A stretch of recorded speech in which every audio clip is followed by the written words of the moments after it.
Is there poverty in Ankeny and what does it look like? If you are interested in reading the full report, it's a wonderful document. It's fully referenced. It is on the AMOS website, which is amosiowa.org. We don't have enough human services in Ankeny. Human services opportunities are very limited in town. We don't know how to access the services that are available. We want to make sure we're not losing programs and the services we already have as they try to deal with mental health, with hunger, with medical care, with housing. Just a whole number of issues out there they're facing. We talked a lot about recognition, making sure that we actually understand what the needs are in Ankeny. It's a veteran community. A lot of times we haven't really moved on to the next stage, so our conversation really revolved around the services that aren't available here that we have to go out of town for. So ER, homeless shelters, food pantries, I mean, you name it, it's pretty much on the list. We need one central location with all these services, and that we need more than these services. So we need to be visionary and look at what we're going to need 20 years down the road because we continue to grow. So we need to do some study on the space needed, the dollars that it's going to cost, so that we know what we can actually propose that would accommodate the needs that we're going to have in the future. The YMC has closed down, has left town. Netherlands Center organizations have been told they're going to need to relocate sometime in 2020. That would include the Ankeny Service Center, the Ankeny Clothing Exchange, New Horizons Adult Daycare and Paul's Place, the Congregate Meal Site, and 2 Drake Head Start programs. So we have programs that are looking for homes now. Nearly 16% of residents in Ankeny live on an income below 200% of the poverty level, which at that time was $49,000 for a family of 4.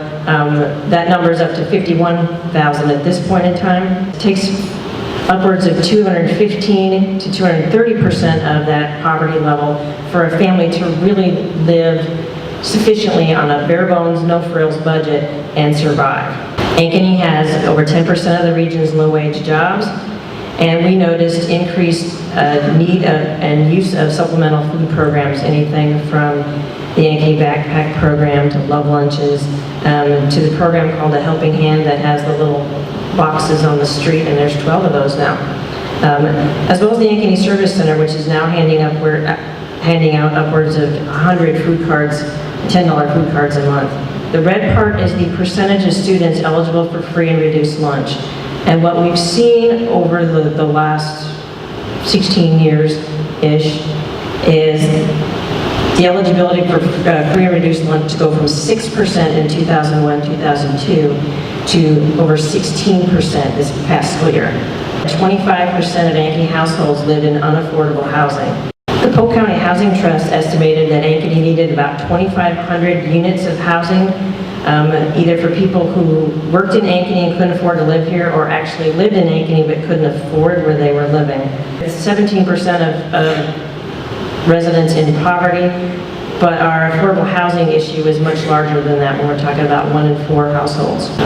And our economy could gain as much as $27 million a year if the people who worked here could afford to live here.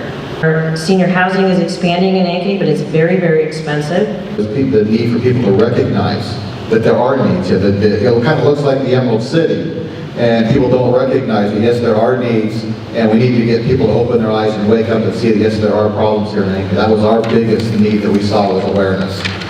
We did on what would we work for, affordable housing and relocating of the places in the Netherlands Center were the 2 biggest things we've been willing to work for.